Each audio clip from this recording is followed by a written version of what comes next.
This week, we've got a lot to talk about. James Webb Space Telescope fully assembled in space for the first time. It's off to check out the first light from the universe. And we've got some Starship. It's the week of my birthday. Let's do this. Thanks for joining us. Hello, everybody, and welcome to Today in Space. I am your space science podcast host from the East Coast, Alex Giarfanos. And this week, it's the first week of 2022. It's that first time of the year where it's awkward, like you forget that it's that year, so you say the year before, and then you're still trying to catch up and figure it out. I'm sure I've written 2021 a few times still, but we're here. We're in a new year. And this week, what I wanted to do was jump on, catch up, see how you guys were doing. There's a few things that have happened in the space industry that I wanted to touch on, a few interesting stories, and then we've got to talk about James Webb Space Telescope. We had the last podcast of 2021. We talked about the launch, the Christmas Day launch, and the success that it had, and the first stages of James Webb Space Telescope unfolding and getting ready for full deployment in space. We're going to talk about that, some interesting things that I wanted to point out. For anyone who's just catching up or who wants to dive a little bit more into some cool stuff about James Webb Space Telescope, we're here for you. So that's what we're going to do this episode. And then I have some thoughts on Starship. Just it's an amazing project. They're in the middle of literally getting those chopsticks that's going to catch the first stage booster, the Super Heavy booster. Literally catch the largest rocket we've launched ever. We're going to catch it on a pair of chopsticks on a launch tower. Bananas, but it's possible by the laws of physics. So it's all a matter of will they figure it out. And they're in the middle of weight testing that now in Boca Chica, Texas. So the Starship debut for orbital launch is getting closer and closer and closer. So let's talk about James Webb Space Telescope in just a second here. But first, I want to congratulate Jim Green on retiring, the chief scientist of NASA. He's really been, our planetary science for NASA has been probably, and it's like solar system research, has probably been the part of NASA, in my opinion. Again, I went to school for aerospace engineering from 2008 to 2015. Yep, you can do the math. I only have an undergraduate degree.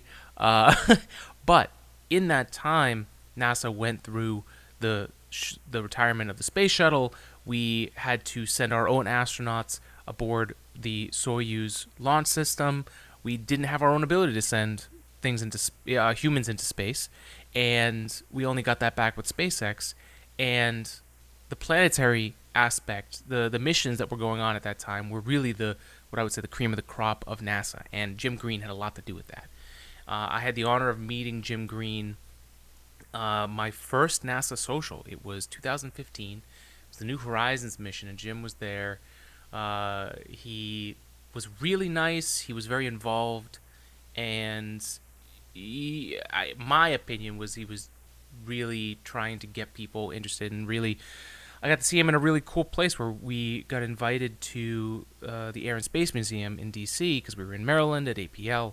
So before that, we had the opportunity to jump in. It was like last minute. It wasn't even what was necessarily involved, and we met him there. We got to see the New Horizons implementation into that, just into the Air and Space Museum, and that museum's awesome if you haven't been. But yeah, Jim Green has been a great leader in the space world, and him retiring means we've got to get someone else great in there. So there's a lot of movement right now. The old guards either retiring or we've got new people who are coming in to take those mantles. It's definitely, and at the same time we've got places like SpaceX and Blue Origin and these other rocket companies like Rocket Lab and Blue Shift Aerospace and in Maine, these newcomers. We've got a lot of people that have left the SpaceXs and the Blue Origins and are now working at these new engine companies, trying to implement other aspects, create new things for the space industry, and be able to innovate. So we've got this kind of outflux and influx of new and old people who are, and I mean old as in relative to the space industry, right? How much time have they spent in there? We've got a lot of really experienced people, and a lot of people, luckily, who are on the up and coming and are ready to get out there and prove themselves. So there's a lot going on, and so we wish Jim Green the best. Thank you again for being a huge part of that NASA Social for New Horizons. That was instrumental in why we're still here today as a space science podcast. So Jim, thank you, and all the best with retirement. Next, I wanted to talk about, also being a millennial and being born in the year 1990, with the successor to Hubble finally going to space and finally getting deployed. It's literally been my whole life that these telescopes have been a part of, right? Hubble launched a few months after I was born in 1990, and in April, I was born in January, and now the successor in space, James Webb Space Telescope, just before my 32nd birthday. So to think that they're going to be dialing in those 18 mirror segments, right? We have our 3D printed coaster here that we did in honor of James Webb Space Telescope deploying. All of these 18 panels are going to get calibrated and focused so that they can observe the early light, or really wherever we want to point that telescope. And it's an amazing thing, and Hubble was an amazing thing, right? I mean, my whole life, Hubble was providing us with images of space that arguably, I mean, every computer has a Hubble Space Telescope screensaver or a background, or some screensavers don't even exist anymore, but backgrounds, right? Hubble was such a huge thing that kept the interest in space and let us see things that we've never seen before, galaxies, nebulas, things in such detail that it really expanded what we even thought was possible in space, being able to actually see it for the first time. So this is a weird connection with my own life, that this has literally been my whole life has been with these telescopes, and it's just a cool connection. I think it's awesome. It's kind of a weird way to say, hey, it's my birthday. But James Webb Space Telescope, right now, fully assembled in space, right? Let's just talk about the wildness of that, right? You have engineers that manufacture and build this thing that needs to go into space, and then the James Webb Space Telescope team remotely deployed and sent commands back and forth using the Deep Space Network to turn gears and pulleys and allow motors to tell them how much current is actually going through, to tell them is it deployed, because there's no camera on board, which is a whole other thing, but we'll get into that another time. But they did it without any visual aids, right? They used only the equipment that was on board, and multiple kinds of redundancies, hundreds of many failure points where if that thing didn't work, the rest of the mission couldn't happen, right? So they were able to deploy both wings of the primary mirrors, the 18 mirrors, so those two side panels came in because they had to fold this thing like origami just to get it into the rocket that would launch it into space. And then they deployed the sun shield first, actually let that spring, and that material is pretty wild, that it's built in such a way that if there was a micrometeoroid impact or some kind of space debris hit it, the damage would be localized, and like if there was a tear, it's not going to just like rip the whole sun shield open. It's literally constructed in a way to stop it from only ripping so far. Pretty wild stuff. And so the mirror section is actually going to be facing darkness the whole time, and that we want that because we want the telescope side to be as cold as possible. We don't want heat distorting whatever images we're trying to take, and obviously light exposure, right? It's why in Boston, Massachusetts, it's difficult to have a good good view of the night sky because there's too much light pollution, right? Same thing kind of applies with this. And if we're really going to look as far back as we're going to look, the earliest first light of the universe, the first galaxies, the first black holes, how interconnected those two things are, and looking at actual exoplanets and being able to observe them at a scale that we've never been able to before, to learn more about how life may be able to exist across our galaxies and universes. It requires the right situation. So it's one of those things where, we see this. This is a wonderful 18 gold-plated mirrors that are going to be focused with a secondary mirror. So the light comes in, reflects off the secondary mirror, and then goes into the telescope to be observed. All of that is happening in the darkness behind the sun, behind the Earth, and the sun shield. So this is a really wild mission, and the fact that the engineering team was able to pull that off and it went by like a breeze is truly an accomplishment. And it really says something about the difference about scientists and engineers in a good way, or how the two enable each other, right? Everything leading up to the point where James Webb Space Telescope takes its first image, right? The scientist thinks, wow, if we could come up with this theoretical thing, this theoretical telescope, and we're able to operate at cryogenic temperatures, and we're able to focus these 18 mirrors in, we're going to be able to look back and learn so much more about who we are, where we came from, how existence began. All of those things are scientist things, right? Those are the science side of things, kind of the high theoretical, what we can do with a really amazing device. The engineer deals with making sure that device can do everything the scientist needs to do. And that in itself is its own challenge, and it really can't be understated. As an engineer, I have to promote how amazing and crazy this kind of thing is. I mean, it would be difficult to do standing next to the spacecraft, right? It's that delicate.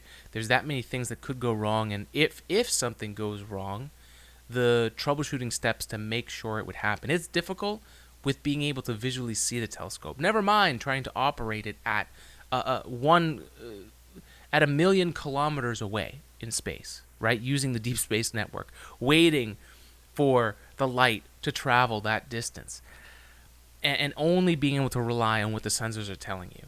That is something that you need to rehearse, something you need to be prepared for. You need to know all the likely outcomes and any type of failure point. Not only what it looks like when it fails, but what to do after the fact. What to do, this failed, what are my options? What do I have? What can I look at these sensors and say, that motor is, we're trying to get the second flap, the second wing of the primary mirrors, the second wing that they deployed in space to get that to come up. They were looking at the current off the motor to see if the current spiked. That could mean that it was stuck, right? If that happened too early, that could mean that it's overworking because it's experiencing something it didn't expect with that move. So you've got this whole list of things that need to happen in order, and as soon as that thing happens that you didn't expect, how do you get back to the same place without screwing anything up in the future? That is the challenge of the engineer, especially the engineers that worked on this mission and getting it out there. It's truly, truly incredible. And if you're looking for STEM and you're thinking between being a scientist or being an engineer, it really comes down to that. What you're looking for a lot of problems that you can solve, and being able to dive into the details of how something works and being able to understand the nuances of the behaviors of a thing, right? Of a machine, of a telescope, of a rover, whatever that is. In our case, a 3D printer, right? If that's interesting to you, I'm losing my thought, because that's extremely interesting to me. And if you're really thinking about the theoretical and showing us how we can make big changes around how we think about things, and there's plenty of others, right? There's plenty of other things that scientists do, but it's an interesting thing, and that's what our People of Science segment is all about. If you guys are new to the podcast, or if you haven't listened to those yet, it's about talking to the people behind the science, right? Like, what got them interested in it? For me, I'm a maker. I'm a tinkerer. I like to work with my hands, and that's why kind of 3D printing came really natural to me, and figuring out how to make things. That's why I ended up getting into engineering, because that was something that was really interesting to me.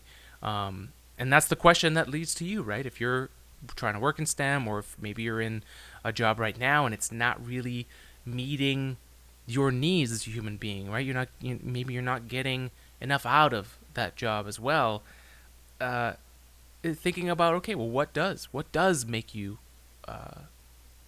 happy? What are you passionate about? What makes you at the end of the day maybe not happy? What at the end of the day, if you did that work, that you would feel good about, or you would get something out of it, right? Give and take, right? You're getting paid, but you're also getting something out of it. If you can find that, that's amazing. And the first place to look, if you are looking for something like that, is what does make you happy. So my whole point with that is, you really have to love what you're doing. If you're like, some of these people have been on this mission since the early 2000s, 20 years of being on the same mission. There were a lot of veterans that were, around my age, and it's they've literally spent most of their career working on this, and we just couldn't be any happier for the team for having such a successful mission deployment so far. Right? There's still the primary mirror, the 18 independently controlled mirrors. Right? They can focus each one independently. Those need to be dialed in and calibrated for the first image that they're going to take, and then focus the mirrors, that secondary mirror, making sure everything lines up just like you would do with a brand new telescope. So that's happening currently. And another thing that I thought was really interesting with James Webb Space Telescope was, it's at when it gets to L2, it's going to be doing this kind of halo orbit where it's going to have a lot of momentum to keep doing this, but it is going to make moves to keep itself in that position over time. So it maybe has 20 years. It was originally like 10 years.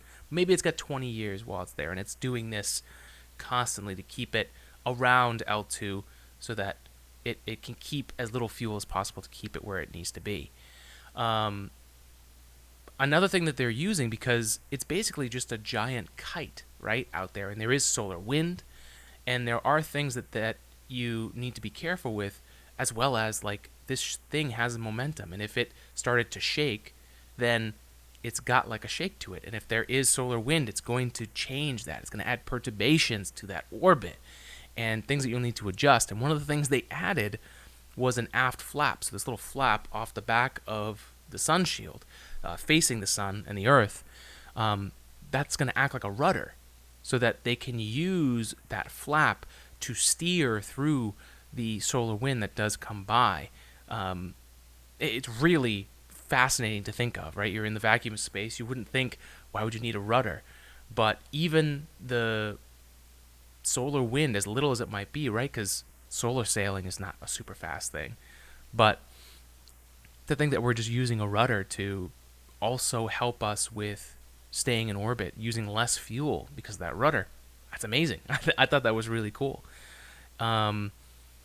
So just to finish out, we really want to congratulate the James Webb Space Telescope team for a successful deployment in space. Again, 100% assembled from its origami shape in that fairing. They were able to do that completely remotely from Earth, and all the years and years of challenge and struggle to get there, they've done it. And as someone that was definitely always like, when's it going to launch? Are they ever going to get this done? They've done it. And I don't care about the struggle. It's important. Don't get me wrong, right? Like, it's very important that we understand that missions have a risk if they go too long, right? We're very lucky that we had the partnership with the European Space Agency and the Canadian Space Agency so that NASA could get together and make this mission happen after they had to do a whole redesign for the thing. To think that even after all that and all that struggle, they got the right people together, they got the right team, and they made it happen. That is a great story, and I think it's a story that we need to talk more about here in this post-pandemic world, right? There were too many problems before the pandemic, and now we've got all these other things. I mean, look, I think most of us are doing our best just to hang on with the stuff that's going on. There's a lot of things that are happening on the daily that need to be addressed, but then there's big picture stuff. There's a lot that needs to be done. But even though that may take a while, I think a story like this, like James Webb Space Telescope, is really important to know that if you hang in there, if you're able to readjust, make a better plan, put the right people together, and find yourself some time, find some extra money to get this thing going, it really can still happen. You can still make it work. And it's the making it work that matters the most. It's they launched James Webb Space Telescope, right? You could have 30 years of people telling you it's never going to launch. If you do it, and you do it as spectacularly as they did it, that's a major win. So congratulations, James Webb Space Telescope team. People have started their careers and ended their careers on that mission. So huge congratulations. You guys did it. Now to the next point of another, hopefully 20 years plus of being able to observe the earliest light and galaxies and even black holes from the very beginning of our universe. And that's a really fascinating one, too, that got brought up during that live broadcast for the deployment, is not only will we learn about the first galaxies, but black holes seem to be completely connected to galaxies and light, right? You have mass, and then you have these black holes. They seem to go together, right? But which one came first? Were they there at the same time? Have they always been balancing themselves out, or are black holes some kind of remnant after to compensate for the expansion of space, or is there something entirely different that we don't even know? That is going to be really exciting to look into. We haven't actually done a black hole episode, and I do have it on my list. So this is a really good time to get into that. So expect that later this year. But yeah, just again, James Webb Space Telescope still out there. We are also, if you want to support the podcast, we have our lab, AG3D Printing, where we 3D print and bring ideas into reality, and this was one of those. I literally designed this on my iPad. I have a app called Shaper 3D, and I literally, with my Apple Pencil, I drew it out there in CAD. I was able to do it while I was hanging out and just chilling. It wasn't like I had to be in front of the computer. It's a really nice experience. I did this just, we were in the middle of watching something else. I was kind of just doodling. Made this, put it on a 3D printer, and then it's here. It's in front of us. And we put one of these up on our Etsy shop. It's Coaster. It's individual pieces are printed in this gold PLA, and then we have this black base that everything goes into, and then we've glued the tiles together. So if you do want to support the podcast and you want a cool James Webb Space Telescope coaster, go to ag3dprinting.etsy.com. That's our Etsy shop. Go there. The profits from there fund this podcast. They fund all our future projects, more 3D printers, more amazing filament for us to print cool stuff with, and of course, all of those things end up coming back to you guys in some way. So, and there's also the ability, if anyone has an idea they want to bring into reality with 3D printing, you want to make a product, you're thinking about a business, but you just want to be able to try a few of them, maybe sell a few premium ones before you go get a mold to make a whole, hundreds of thousands of them. 3D printing is a really good option for that. And even one-offs, right? Completely custom parts.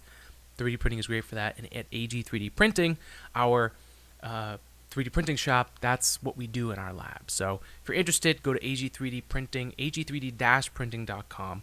We can give you a free quote on your project. We can let you know what's possible, point you in the right direction if it's not with us. At the very least, we want to help you bring your idea into reality. So please feel free to reach out. If you're part of the podcast, of course, if we talk about all this stuff, social media, you can follow us on Today in Space on TikTok, Today in Space Pod on Instagram and Twitter, and of course AG3D Printing on Instagram. And then our website, todayinspace.net, if you want to check out stuff over there. But yeah, folks, thanks for joining us this week. What I wanted to do was close out with a little just thought about Starship, right? So Starship is developing down at Boca Chica. They are testing the chopsticks that's going to catch the Super Heavy as it comes back to the launch pad, which is wild. Who's ever caught a rocket before, right? Nobody. Nobody probably would think that's even something you should do. But they seem to have figured out the physics of it, and it's a massive tower that's built for a massive rocket system with Starship. And those water balloons are getting filled. They're literally hanging them from the chopsticks because they've got to make sure that if this rocket comes in and it kind of falls. Like, does it have the weight? Can it handle not only the weight of the rocket, but worst case, right? So you want to add some margin so that if something doesn't go quite right, like maybe it lands a little bit sideways, maybe a thruster doesn't fire properly, you've got to expect the unexpected as much as possible. So they're testing that. That's going to be crazy. We still have to wait for the FAA to approve it and all of that stuff to make sure that it's environmentally okay, that all the other areas around it, the wildlife around it, the people around it are going to be safe. All of that stuff is being looked at right now and reviewed. But assuming everything goes well, we could have an orbital flight this year and maybe even before the summer. But at the very least, we're going to keep an eye on it. And again, this year, we're hoping to go down to Boca Chica, Texas. So looking forward to that.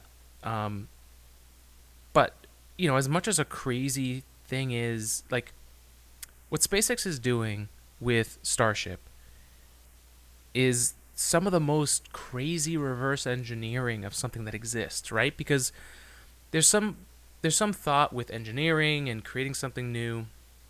Sometimes you have to start from complete scratch, right?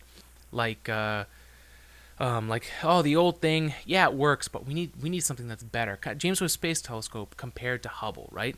Hubble and James Webb Space Telescope, very different telescopes.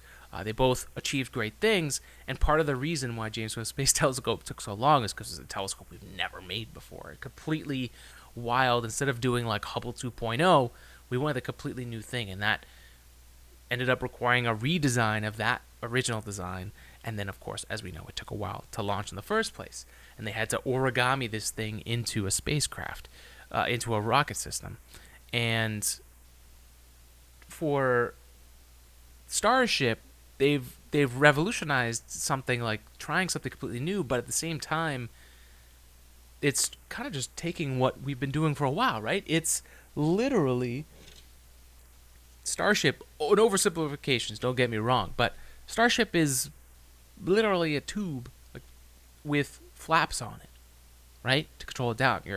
We've launched tubes before, they've landed tubes before, right, with the first stage with the Falcon 9, and now we're gonna fly a tube that's a spacecraft and land that.